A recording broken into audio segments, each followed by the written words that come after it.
Welcome to the realm of magic and mystery, classic horror and sci-fi. You are now entering the House of the Unusual podcast with your hosts, Eddie and Joe. Welcome all you cool ghouls and friendly fiends. It's the House of the Unusual podcast. I'm your host, Joe Pavlansky, coming to you from an undisclosed location. Unfortunately, I cannot be with the group today. I'm going to turn it over to my good buddy, Eddie Guevara, for the introductions and the setup for what's going to turn out to be a great topic of discussion today. So, Eddie, take it away. Okay, everybody. Yes, we have a great lineup today. We have Chuck and Cheri, as always, our buddies, and we have a special guest. The guy who not only all of us that grew up in our time in the 70s remember, anybody who picked up a Johnson Smith catalog, well, Craig Tarbek was behind it. And he's in our show today. Tell us a little bit about yourself, buddy. And you have a story to tell about the famous Johnson Smith Company. Mike, I tell you, Craig. Mike, how are you, buddy? Oh, doing great. Glad to be with you guys today. I'm very excited because yesterday was the actual official release of my Ghost Transfer book. Now it's actually, a lot of people received it yesterday who pre-ordered. I've been getting a lot of cool messages and reviews. But yeah, so really exciting weekend. I'm doing a book signing at Barnes & Noble here in Rancho Cucamonga, California this Friday night. So it's a cool week. Awesome. That would actually been good for the famous Johnson Smith catalog. Oh, you're talking about the Edgar Bergen story. Is that right, Eddie? That is correct. Everybody knows Edgar Bergen. Been around a long time. Well, go ahead. Yeah, he was a ventriloquist. He actually was Candace Bergen's father. Most people know of Candace Bergen. But yes. Edgar became the highest paid entertainer of the 40s because of his radio show that was basically headlined by his ventriloquist figure, or dummy, as they are called, McCarthy. What happened was, back when he was in high school, probably the late teens, 19, 16, 17, somewhere in there, the story, Edgar sent an order to Johnson Smith for a book that was published by Johnson Smith about electricity or something mechanical. I'm not exactly sure what he ordered. But we made a mistake. Johnson Smith made a mistake and sent him a book on how to be a ventriloquist. Oh, my. So because of a Johnson Smith mistake, he became the highest paid entertainer of the 40s on radio. That was, before television, obviously. Wow. And Charlie McCarthy was the feature entertainer on the so-called Chase and Sanborn radio show, which got huge listeners, was the number one radio show of the day for many years in the 40s. Charlie was kind of a smart aleck, and he could get away with things. He could say things on the radio that a person couldn't. The censors wouldn't stop him because he was a dummy. So it made Charlie McCarthy and Edgar Bergen very, very famous and very highly paid. Wow, that's amazing. It's one of the things that a lot of people don't realize is and Mike, if you're aware, Craig Tarbek, I believe I mentioned he's the guy behind Johnson Smith from for about 40 years, correct? So all of us basically that grew up looking at Johnson Smith catalog, well, Craig was behind it, and one of the things with Craig is that Craig is one of the creators of the 7-foot ghost. Wow. So if you ever wanted one as a kid and you felt the balloon they took you in, there's the man right now. You can ask any questions you want, buddy. Go ahead. But Craig, I came on board Johnson Smith in 1970. 1970. At that time, Johnson Smith had sort of wound down. Wasn't the current owner, who was the son of the founder. Alfred Johnson Smith's son was named Paul Smith, And by 1970 or so, he was about 55 years old and kind of wanted to wind down the business. Hired a manager to run it, although in a much reduced form than it had been the last few years of Paul Smith's running it. But this manager actually wanted to make it happen again, and eventually became the owner and hired me to help with the marketing in 1970. At that time, comic books were still quite popular. In the 60s and 70s, comic books had the various titles had a circulation of over 100 million a month. Wow. And well, yeah, so you could buy them at every 7-Eleven in those days. You know, you go on every corner and there was a stack of comics. It's not, sadly, it's not that way anymore. And No. comics cost more than a good steak dinner now.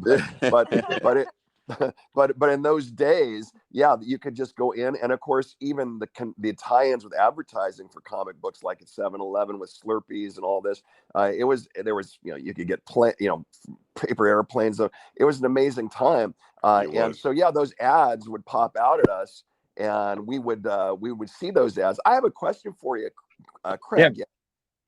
So before you got involved with the actual company, when you were younger, did you read comics, and did you ever purchase any of the items or want to purchase any of the items when you were a younger man? Well, interestingly enough, yeah, when I was a kid in the 50s, late 50s, I would go to the local drugstore, which had a counter. Craig? Hello? As you guys know, we're actually in different states right now. Yeah. So Craig might go in and out. Craig, if anytime again, if right now we're not hearing you, if you can hear us, just log out, come back in again. We'll continue the story there. It's no problem. But the thing was with the comic books, Eddie, too, in the 70s, it was a good era for comic books. You had so many of the classic artists still doing comics, and then you had the newer artists coming into the comic book industry. Right. And so it was kind of a neat time. Yeah. Actually, not only that, one of the things about the 70s that you could go anywhere, like you said, you can go to drugstores. Yeah. Anywhere, and they had a rack and they sold comics. Oh man, it was great. You know what? We had a few little mom and pop stores around where I lived, and they were great, man. They had a whole section of comics, and it was really cool. I think they were a dime back in the late 60s. So, yeah. A dime, maybe 12 cents. Wow. Yeah, the 60s ones were more 12-cent ones, and then when we got into the 70s, they got up to the more 25, 35-cent zone. Yeah. You know what? Like they had a thing on the front cover, Michael. It said still only 25 cents. Yes. Yeah. Yeah, I remember that. Hold on, Harvey. Well, Craig, you're back. Go ahead, buddy. Yeah. So to answer your question, yes, I did buy comics in the late 50s with my Cheri Coke at the local drugstore. Yeah. But you know what? I didn't really catch on to the Johnson Smith ads. I guess there was something wrong with me.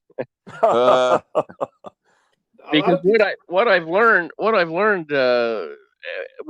at working with the comic book people and our customers in the 70s is that so many of our customers were really curious kids, very curious about what was going on in the world, and would wind up buying something like the 7-foot flying ghost.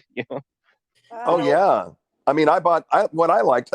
Of course, I like the Hypno disc too. Was a big one that I liked, but the cool one was the martial arts. You could learn martial arts, and you guys would send out, I think, a poster that had the pressure points you could practice with, and I don't know if it was advertised as a practice dummy or just, but it was a poster literally that you could hang on your wall and practice with.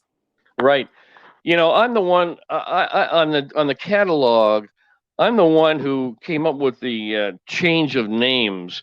I labeled it the catalog things you never knew existed, Oh yeah. and Oh, other items you can't possibly live without. Mm-hmm. Now, of course, there was nothing in the catalog that you couldn't live without, but I think things you never knew existed attracted a lot of attention. yes. Well, Craig, aren't you also the one that's there was a shoot off of the company called the Lighter Side? Weren't you involved behind that company?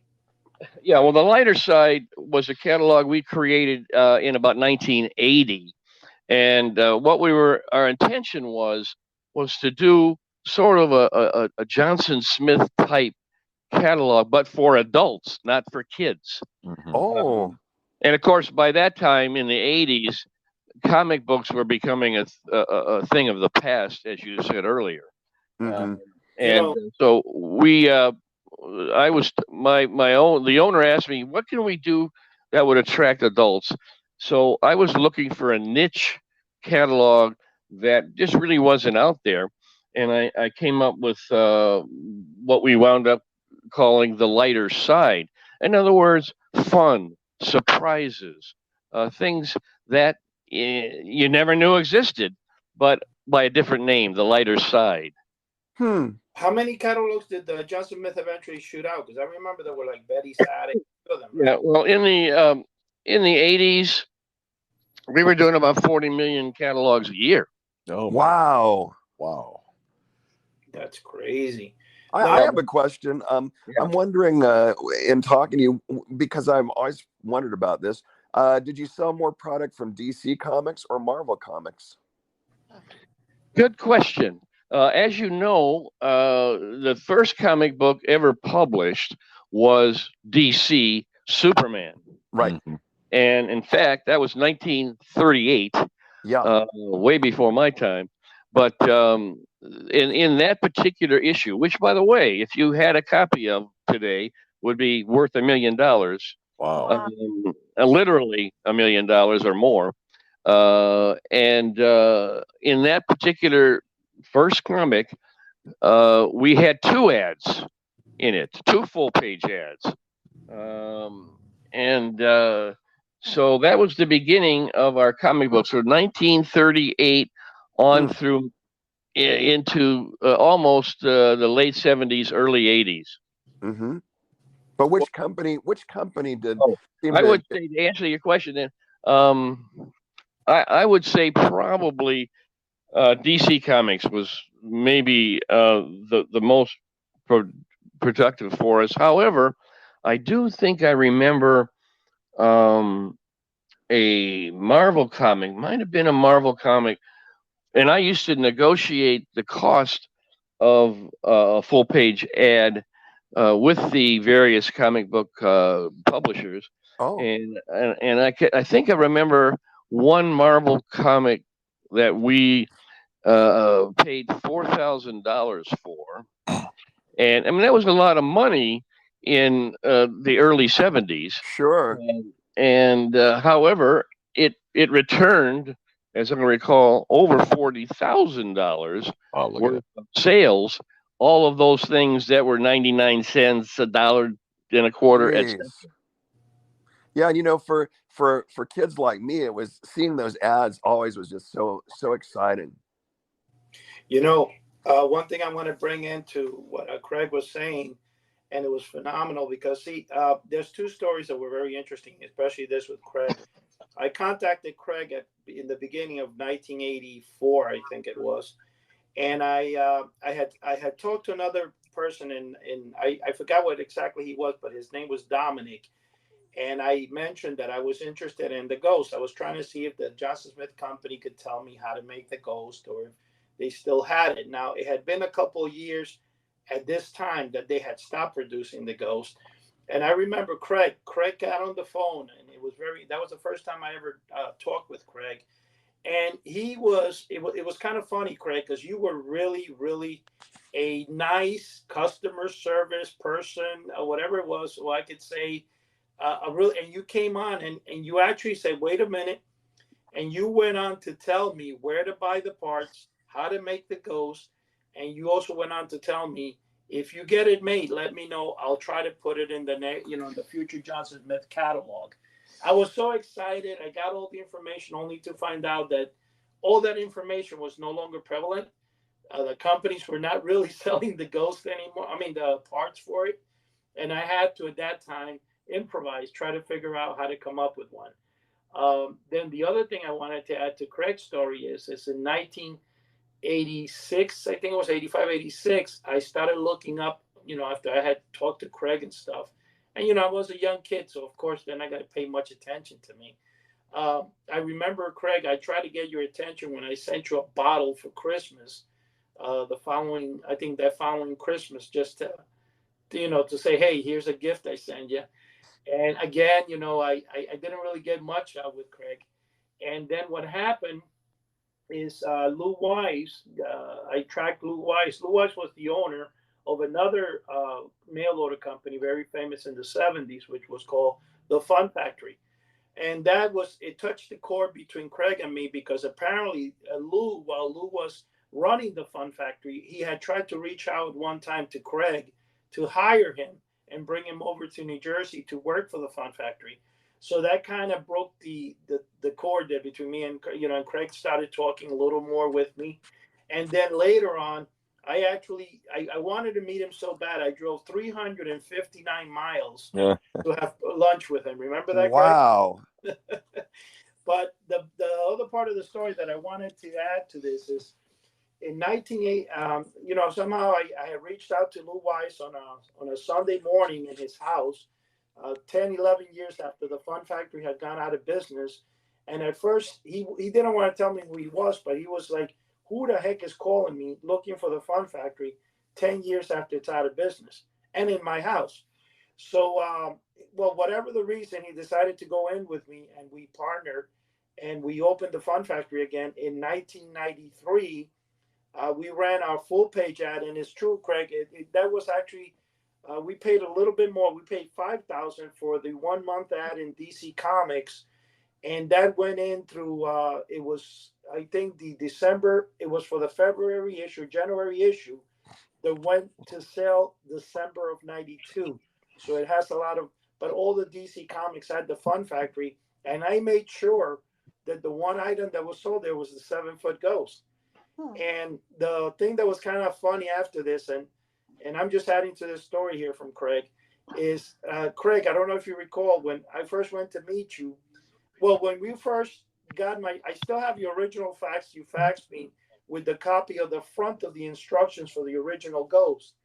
And you were going to send me the back part of it, but I don't know exactly what happened. I think you got tied up, and I never got the second part from you. But when I did tell you, hey, you still have the instructions, you went right before we went to lunch, if you remember, and you were looking for them, where you broke your pants, I think it was, in the warehouse.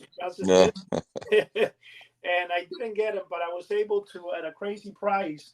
I actually had one came up in an original Johnson Smith about 10. It was prior to 20. I think it was 2009, because Mail Order Mysteries by Kirk Damaris came out the year later. And Kirk and me actually got into a battle over the Ghost, which I didn't even know I was fighting him on eBay. And I wound up paying $893 for the balloon and the original instructions. Oh, my. Later on, some guy this was crazy. Like 2 years later, some guy bought an empty envelope and the instructions and the control line. It didn't have the balloon or the sheet. And he got it in some Las Vegas, I forget, strip. It was like one of those antique shops. And I gave him a 6-foot Dracula for free in exchange for that. And that's how I was able to obtain the 2 envelopes for the original Ghost. Wow. But other than that, I do have the original Honor House. I still have the original that I had from 1973 when I purchased Milton Company. But anyway, Craig, I thought I mentioned that my company, me and Lou Weiss, the Fun Factory, was the last company to ever run an ad in the comic books. And that was either DC or Marvel. Prior to me running that 93 ad, I know Johnson Smith had ran full page back ads in Harvey Comics, when Harvey Comics was running a special I think they charged like $750 for 3 months, which was Yeah. crazy. And if you remember, Craig, that was the. And then you guys became very popular with the dawn of wrestling magazines when wrestling was very popular in the 80s. But then in '89, after all that was said, the last ad that ever ran was the Fun Factory. And Bernie Slotnick told me that because he goes, I haven't had. Now, Bernie Slotnick was in charge of DC Comics. I don't know if he's still alive or not, but he was in charge of DC Comics advertising for like 40 years. And also, he's the uncle for the lady who owns Harvey Publications. Not Harvey, I'm sorry, Archie Comics. Or the Archie comic owner, that's his niece, I believe, according to Bernie. Yeah, I remember talking to Bernie and also the woman who handled Archie, but I don't remember her name off the top of my head. But yeah, those were fun years. Well, the girl from Archie Comics, the niece, is actually she used to be in the Howard Stern show, and used to call her Susan Berserkowitz. But it was Susan Perky, I believe. That's the niece, I believe, of Harvey Publications. Yeah. Well, you know what really killed the comics, I think, were the computer games or what the kids were doing was spending their money on PlayStation or whatever the first one was. Yeah, that would have been in like the early '80s with Atari and all that stuff. Atari, Nintendo, yeah. Right. After that, they didn't really have. The comics basically disappeared from $100 million a month to nothing. Yeah, that's great. You're right. Craig, I'm glad you brought that up because I tell a lot of people that I remember between 82 or 83 to about 87 or so, there were no comic books. You couldn't find them. You're right. Yeah. Mm-hmm. Yep. Well, it was a transition, a lot because as I was talking about earlier too, the pricing went up so high that a kid just couldn't go buy one. And then, they had to choose, okay, am I going to spend this much money, $1, $2, whatever. And now comic books, of course, are, you can buy them for up to, $6. It became a pricing issue also. And also during that era from the late 70s in that spot there, some of the Marvel comics in particular weren't using their top A artists anymore. They were using people that were lesser artists, and the art in the comics were not grabbing kids as much as they had in their imaginations. Great artists like Jack Kirby, Gil Kane, all of those had sort of been pushed to the side to a great extent, and they were just using, quick art, and a lot of them were copying the art that had been done previously. So what I'm saying is that for kids, the comic books, cars were not great in the 70s either. That's when we had a lot of the Lemons, the Chevy. Everything in the 70s sort of went on the cheap more, and so I think kids did move on to some more exciting things for them to some extent. Plus, the books were not readily available at 7-Elevens anymore. They stopped, carrying them. And so you had to go to a specialty store or subscribe, and kids aren't going to subscribe. They can't afford to do a subscription generally. So they couldn't find the product. Right. Oh, yeah. I think it adds to a lot. And Craig would, being a lot older than us, probably remember the 70s was also the time, especially with President Jimmy Carter on board, which we were kind of going through a depression. And I think that's why a lot of the things were made cheaper and stuff. I didn't even realize when I was a young kid under Mayor Koch, we had New York City almost went bankrupt. I mean, as a kid, you don't see that because we only saw. So our avenue was, especially, I didn't buy comics to read the comics. I only read Harvey, Good Little Casper, Richie Rich, Spooky. I only bought them because I had ads in them. And I would buy anything, and I would look through the comic. If it had an ad, I would buy it. Otherwise, I didn't. And which is so funny. But I think what happened with comic books is during the 70s, 80s, when the comic books disappeared, the people that loved mail order, people that loved ordering the novelties, the young kids, they started turning only to Boys Life magazine, which is the only one that had any ads in them. Yeah. At that time, Boys Life used to have like at least 7 or 8 pages filled with ads. And yes, Johnson Smith continued there. All the other companies, Fun Factory. There was another company in New Jersey called the Fun House, which was Jack Abuff was the owner of that. The Fun House was also people, so they can recognize which it was. They had the ad that said $1 million in free gold or banknotes, and it had a money bag. That's the famous Funhouse. But one thing I was going to say during that is when the magazines came out for wrestling, and wrestling became very popular under Vince McMahon, and it became, WWF, whatever. It was so popular that it allowed companies to start advertising in them. And then there was an influx. Then you had Brass Fun Shop and a few others that appeared, Lakeside Products, and they all sold the same thing as Johnson Smith. And Johnson Smith kept running ads there. And also the Charles Atlas Company filled the gap that was missing when no comic books were sold anymore. And I think what happened is, and I thought this until about 2 or 3 weeks ago when I was doing research on this, Craig, and I think you will find this interesting, all of you, Mike and Chuck and Cheri, is that I realized, and I was always told by a lot of people throughout and I believe, Craig, you actually mentioned this one time where you said that the people in the United States, or the kids in the United States, always used to say one thing, and that was, we have the cool stuff, and the people in Europe would say, like England, oh, I wish we lived there because we had the comics, but we couldn't order the stuff. And I didn't realize that in Europe, they didn't have the 7-foot ghost, they didn't have the 7-foot skeleton and Frankenstein, but they had just regular magic tricks and jokes. And in fact, it was so big that it blew my mind 3 or 4 weeks ago that I started looking through how many companies are in England that sell magic tricks and stuff. And the other thing that blew me away is there's a total, I counted 47 companies on eBay that are selling hundreds of items per week of novelties, which I said to myself, wow, that's crazy. And I think what's happened is that there's always been kids that love this stuff, but I think the avenues between comic books and stuff became more rare. So therefore, it couldn't reach the mass population. But one thing I'm going to tell you is, I remember Lou said to me 2 things when we were doing the Fun Factory. He said, I love it when in January it snows because we used to get flooded with orders for whatever reason. And also the people from California, for some reason, were the biggest buyers for some bizarre reason.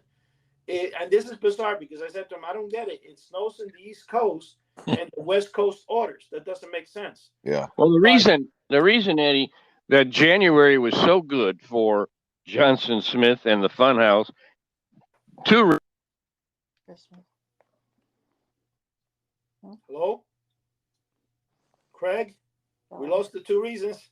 Yeah, like that. I'd like to do it. Craig is having, the poor guy is having a little bit of a tough time. He's out in, I believe, in Michigan. Do me a favor, Craig. If you can, again, sign out and sign back in because we still have half hour. We like to hear the 2 reasons. Yeah, that's an important thing. Wow. Craig, if you, like I said, sign out. But anyway, what I was going to mention, I was going to listen to Craig's 2 reasons because it's phenomenal. But one thing I'm going to tell you, everybody that's listening and stuff, is that the Fun Factory, and it's specifically everything that came with it, the Fun House, there was LB was another company that was out of Texas, and so forth. And yes, January, February, March, and April were always the best month of mail order.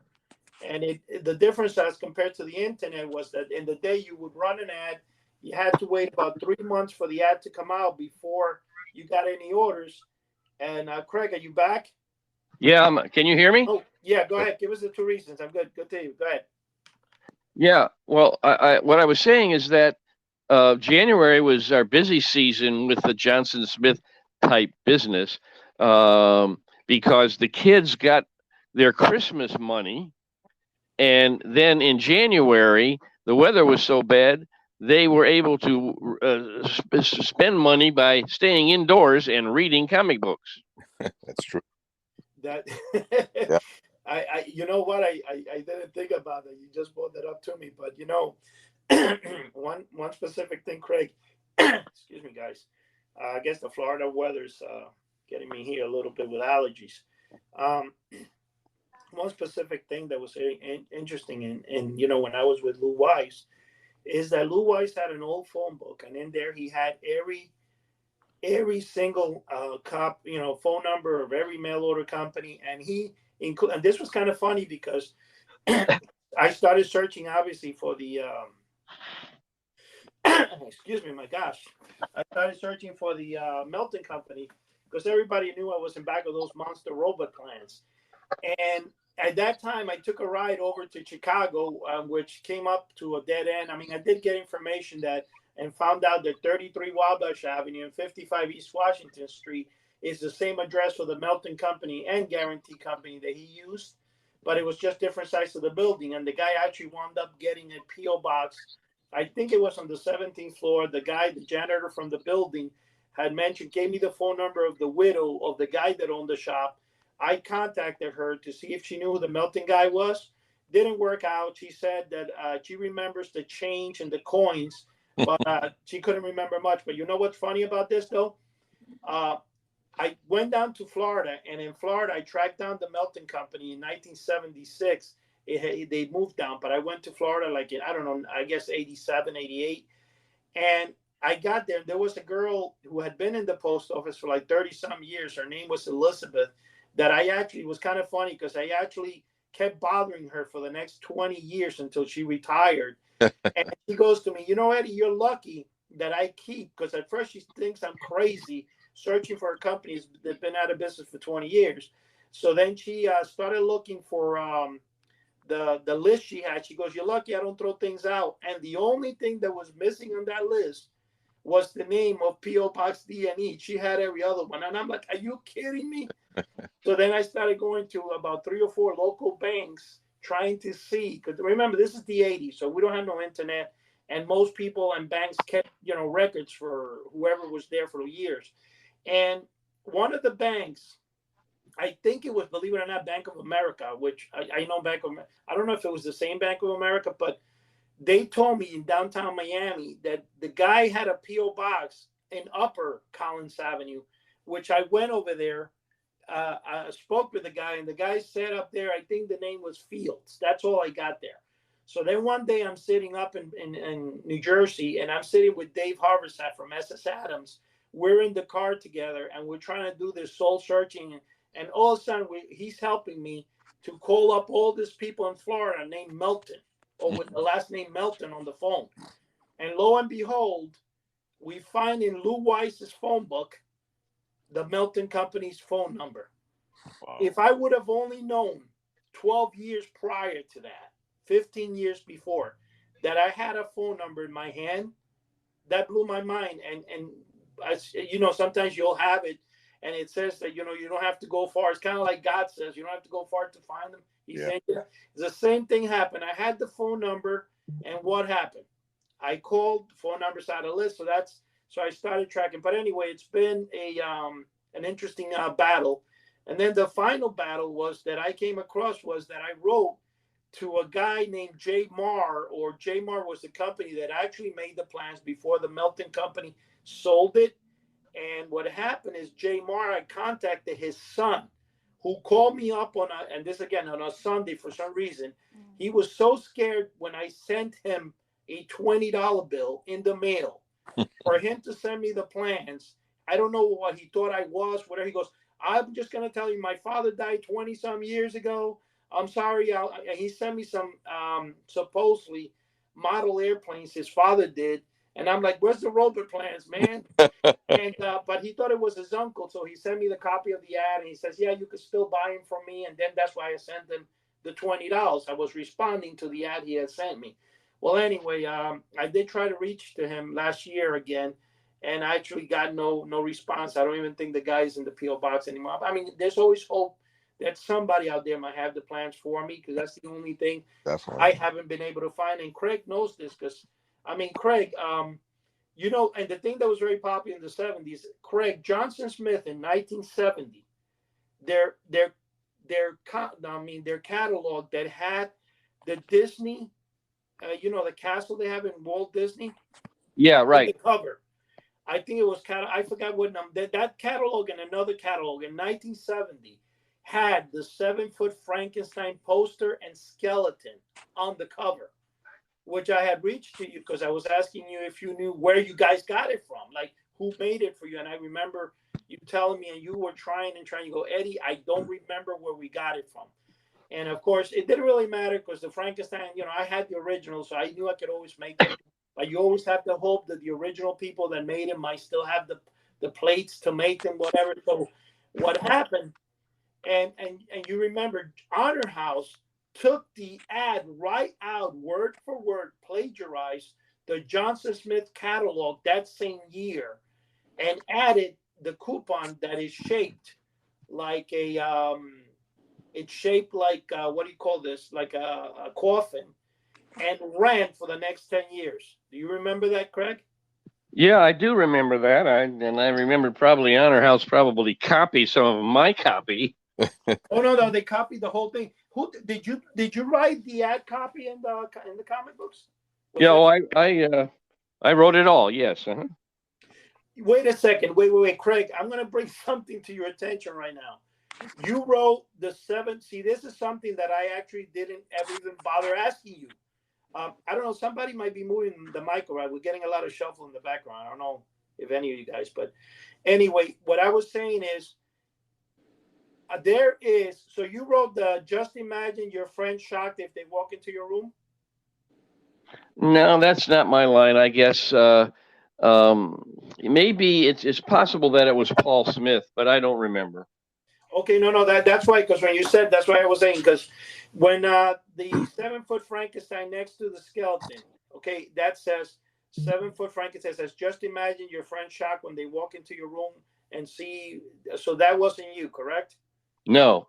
Okay. That's what I just said. Wow, I just learned something new today.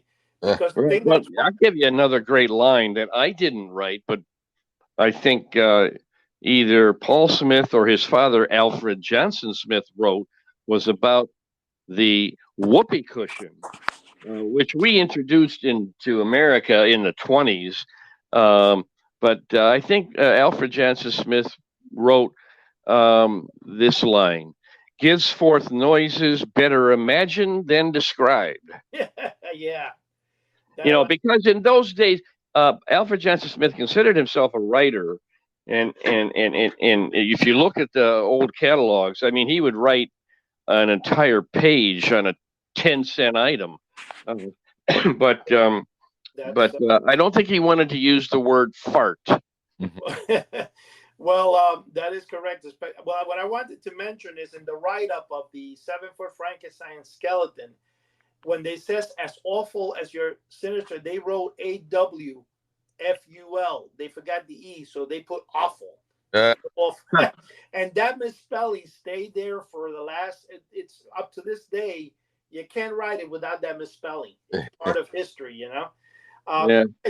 Why don't you tell us all? Because I'm sure a lot of us. I don't know if we heard it before. I mean, I have, but there's people here would like to hear, and the listeners. What made the Johnson Smith catalog 1929 the most famous of all? We still got 20 minutes left. You got a few minutes. Go ahead, give us a little rundown of to why in fact, it was so famous that Johnson Smith actually duplicated and sold it as a duplicate during the 70s. Which, by the way, didn't do that well as a reprint. But the 1929 catalog was over 700 pages.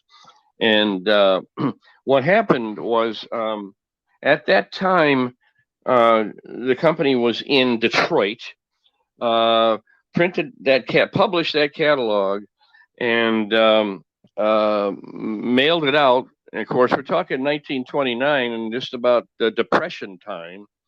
The catalogs went out in the mail to the mailing list, but the orders didn't come in. Because there was a depression on. People couldn't spend money. And as a result, Mr. Smith, Alfred Johnson Smith, was unable to pay the printer of the catalog. And in fact, he had to declare bankruptcy at that time. But he promised the printer that he would pay them not 10%, which of course you're allowed to do under bankruptcy law, but he would pay them in full. They said, well, that's great. We would like you to move your company to Racine, Wisconsin, where they were located.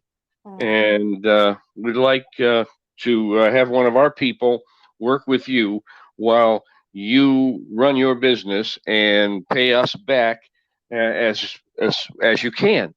So Johnson Smith moved to Racine, Wisconsin, and took a couple, 3-4 years. I don't know what it was exactly. And eventually, Mr. Smith paid the printer in full, not 10%, but in full. And when he did that, he moved back to Detroit, where he really wanted to be. And I remember when I came on board in 1970, there were vendors, people from whom Johnson Smith had been buying for decades, who commented to me how happy they were with Johnson Smith because he had paid them in full as well. Because, all the stuff that he bought, he couldn't pay for in 1930, 31, 32. But eventually, as the 30s went on and his business grew again, he paid everybody back. That's fantastic. That's really amazing. Hey, Craig, I had a quick question for you. When you came to Johnson Smith in 1970, what did the place look like inside? I mean, was it like a type of a warehouse with items everywhere, or was it a small type of place? I mean, what did it look like inside? I'm sure that all the listeners would like to know this, as well as myself. At that point in time, it had wound down to just be maybe a $400,000 or $500,000 a year business. Mm-hmm. So it wound up. But what did it look like inside? Yeah, I was just curious. I mean, did it have a bunch of products, in different places that they had to ship things out? I mean, was it a massive, like an inventory type of thing? Or I think Craig got disconnected again. Yeah, I do too. The poor guy, man, he's having a tough time over there. And he's the star of the show, him and Mike. Well, I'm finding this fascinating. Are you able to hear me? Yeah, now there you go. We got you. Okay. Well, actually, it was back in Detroit then in 1970, in a former post office building, a small, local post office building, 2 floors. Okay. That for some reason the post office had decided was too small for them. They moved to a larger facility, and Paul Smith bought that building.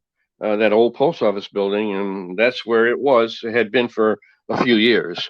Mm-hmm. Subsequently, we grew the business and we needed a bigger facility, and we moved from the Detroit old post office, to a more modern building in larger in Mount Clemens, Michigan.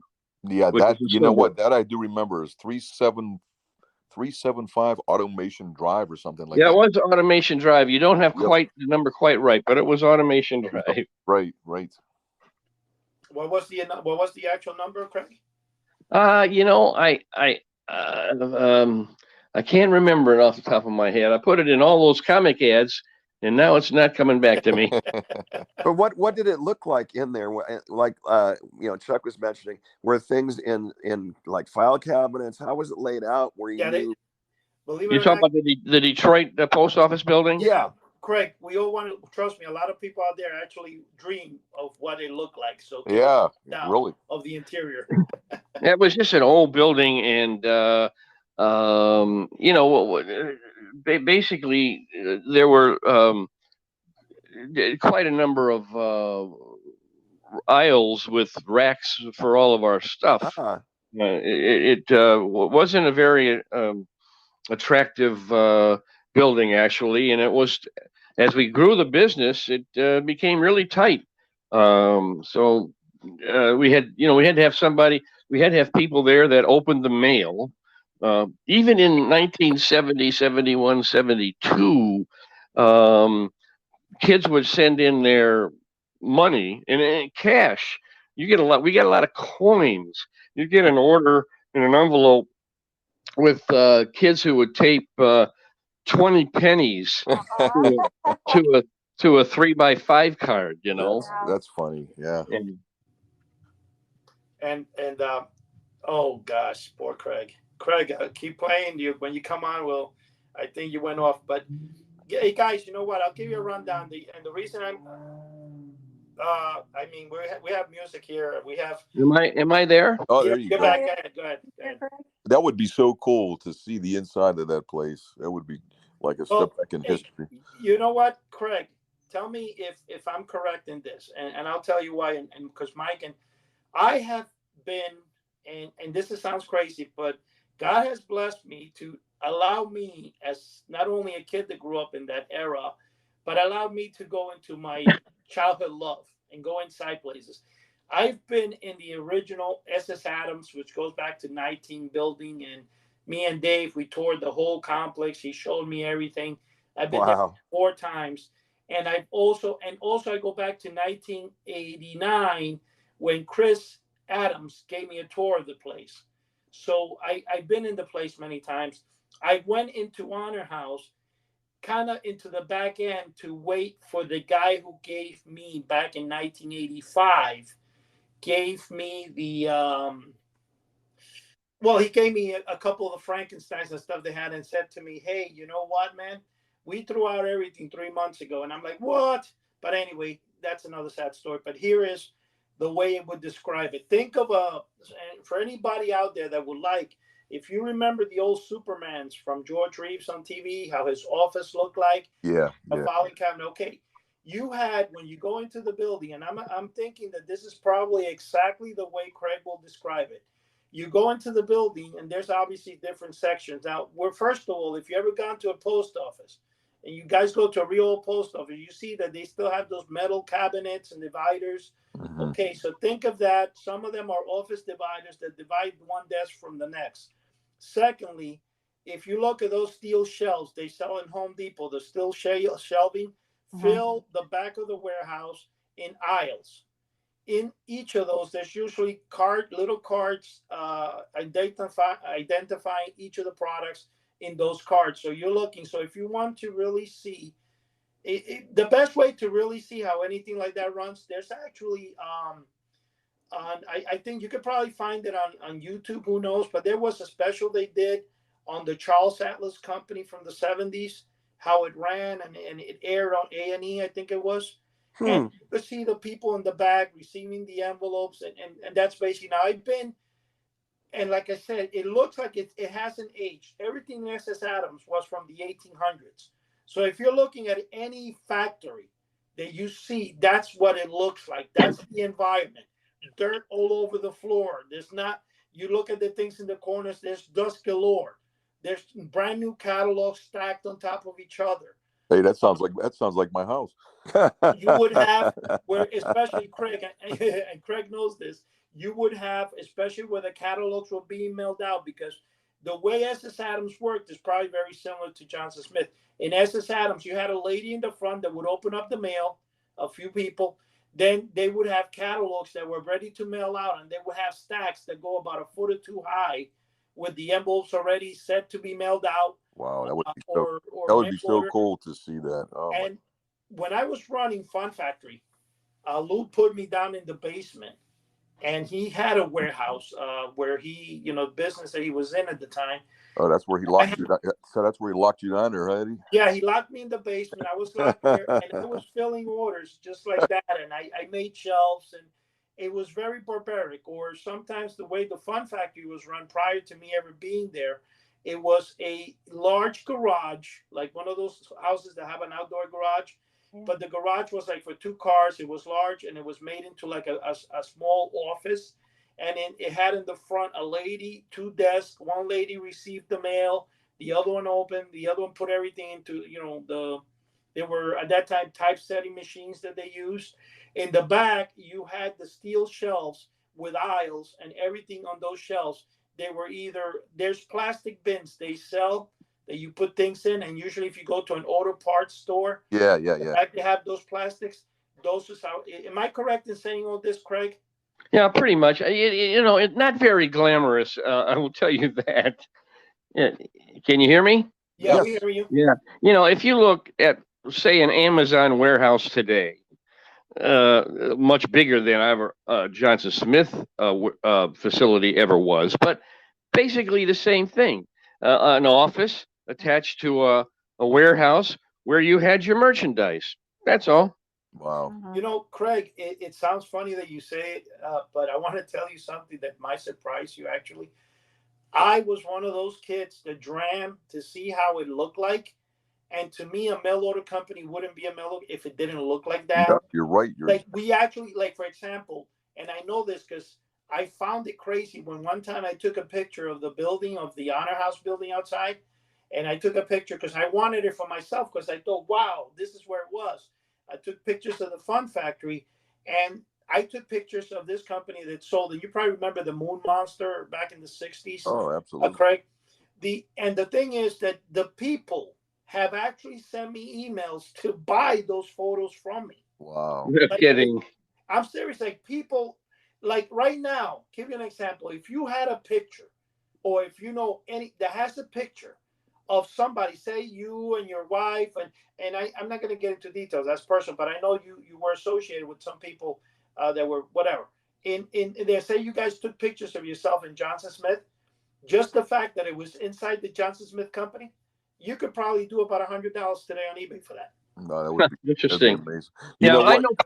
I know people wanted to come, especially when we were in Mount Clemens, and pushing out a lot more catalogs than we did previously while we were in Detroit. But we discouraged people from buying at the door. It just wasn't something we were prepared to do. You know, we were a mail order company. Right. You know, I was shocked. Well, what happened here? Here's what happened. I walk into Honor House, 1980. I think it was 1983 actually, the first time, because this is way before I even started doing the mill. I wanted to 83, 84. Let's whatever the year. I walk in and there's 3 secretaries. There's 1, 2, 3 desks there, and I could see there's a glass door that goes to the back, and there's more windows, whatever. So I go there. And the one lady, when I say I'm looking for Honor House, she starts telling me, oh my gosh, we were such a big company. We lost, I'll never forget this. She goes, we lost our union. We lost all this stuff, right? So then some guy comes out. It was a gentleman, Hispanic gentleman, who had been working the warehouse. I believe that Hispanic gentleman, believe it or not, went from there to Franco-American Novelty Company. I can't remember because they both were named the same. And I'm just realizing it happened to me like when you watch Bewitched, and everybody knows Bewitched had 2 Darrens, but you never as a kid realize it. And you're like, they look a little different, but it's got to be the same guy. You know? Yeah. I think I did one of those deja vu kind of stupid things in my mind where now I look back and I go, damn, I think it was the same guy. But anyway, the thing was that this guy takes, I don't want to say the name because, you know, obviously I don't think he's dead. He took me and he says, go to the back of the warehouse. So I ran out of there because he didn't tell me why. I run and I go in the back. He opens the big loading dock door. And when they opened the loading dock door, I got to see 60% of the Honor House, right? Or what it used to be. Now, obviously, it's a different company, but I got to see the interior of the building. So he comes out and he brings me 20-something envelopes. I'm sorry. 4 or 5 envelopes. Inside each envelope, and of course they're thrown together, everything sorted, was 10 7-foot Frankensteins in mint condition, you know, brand new, and 11 skeletons. And he gave me that. And I said, what about the ghost? Do you have the ghost? He went back and goes, man, I'm sorry, man. And he really looked all over and found nothing. So I left out of there like, oh my God, I finally got Boney, because as a kid I didn't order Boney. I wanted to know what he looked like. Well, I have now 11. So I'm like, wow, man. And I got to tell you something. It was, to me, that was the best trip ever, right? So when I still drive through New York, I remember that because I went there. After that, I went there another 4 times. But the thing was that when Edwin Wagman, the original owner of Honor House, and I'm saying the name because he's all over the internet, so you'll be able to find it. He passed away 15 years ago, whatever. He goes to his secretary, can you please tell him to write me? So in other words, in order for me to meet up with him, this guy's more important than the president. I have to write him. I'm 18 years old. Whatever. They're not going to pay attention. I went home. I wrote the letter. Guess what? Didn't get a response. Call him 3 weeks later. Oh, yeah, he got the letter. So I went a second time down there, a month later, 2 months later. I'm like, I got to meet this guy. And then lo and behold, the secretary goes to me, hold on a second. I think she told him, you better meet this guy. She kind of forced it on him because he was like, tell him to write me a letter. I'm like, I already did, you know? And so he brings me in. So I go into this office, and I'll never forget. He's got a desk that looks like when you have a Catholic church, you go in and you have the altar, which is like made of rock, and both sides of the legs were glass. So the first thing I looked at, I said, wow, this guy's a filthy rich old dude that he's really not going to pay attention to me. And I went up there and I sat, and he was very humble. He treated me good, and he showed me one of the original Honor House catalogs. And lo and behold, which is funny, later on he wound up giving it to me anyway. But at that moment, he let me hold it and pulled it right off of me. Like, okay, that was nice. But he said to me, I'll help you with the mail order, all this. And so I got out of there excitedly. But he says, I just want to be compensated for my time at the time. And I'm like, oh, my God, what is this guy going to ask me for? You know, so I went back and forth. And finally, I guess relentlessly, he showed me a few tricks here and there, and I was able. And I went up to see him 3 more times after that, which is so funny. And we became, I guess he figured, like they say, again, another story from the Bible, where Jesus says, if they keep bothering you, you know, the guy you give it because they keep bothering you. Yeah. I think that's what happened with me. I kept bothering him, and he gave in. But the point is that then that's when I started calling Craig. And boy, Craig gave me no mind whatsoever. Hey, Eddie, I was going to say, I know we're running out of time here, but I not to switch subjects, but I did want to say to Cheri, because she's always on these programs, and I so enjoy her input. I wanted to say Happy International Women's Day to you, Cheri. Oh, thank you. I saw that. That's on one of my fitness apps. Yeah, you know, so many of us, including myself, without women like you behind us and with us and next to us and been supporting us, we wouldn't be. Same with my book out right now. I mean, without my wife, without several people involved, my daughter, I wouldn't be writing that book. So I just want to specifically say to you, Cheri, very happy International Women's Day, because you are such a great support to the show and to Chuck. So just wanted to add that in before we ran out of time. That is, you know what, that is so true. Yes. I'm going to add something in that's going to make you laugh. The Johnson Smith catalog, and Craig remembers, had in particular one book that reminded me of you. And I had actually mentioned it, Mike. I think I had tried texting you. I don't know if I had my phone in airplane mode. Mike's book about ghosts and ghost hunting. And what is the name of the book again, Mike? Ghost Transfer, Hypnosis. Yeah, Ghost Transfer. Right? Ghost Transfer. Craig, remember that ghost book that Johnson Smith always sold? It said you can talk to ghosts. Oh, wow. I don't remember. Can you hear me?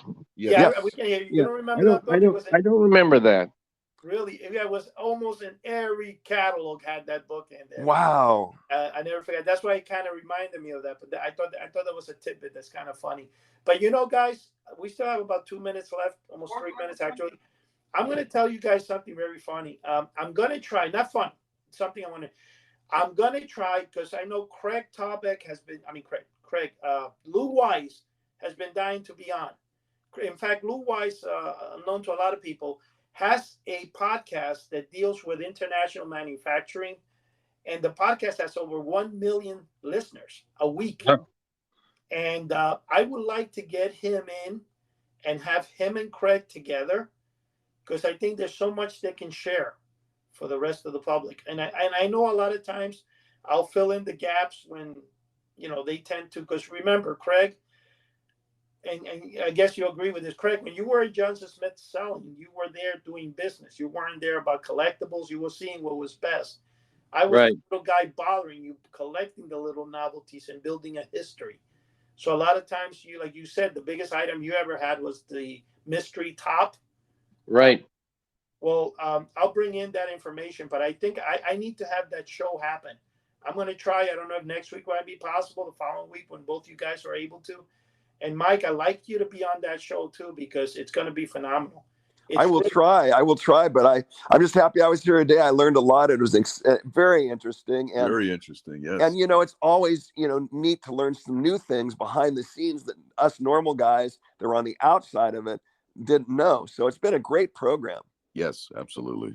So anybody out there that remembers can write to Craig Tarbek and tell them why they weren't happy with their ghost or they haven't got their vote. Hey, guys. All right. All right, guys. Listen, God bless everybody. Is there any last words? Take care. Thanks, Craig. All right. Yeah. It's been awesome. Have a great day, everyone. Okay. Good luck, Bye-bye now. Okay, bye now. Okay, Bye-bye. take care. Bye-bye.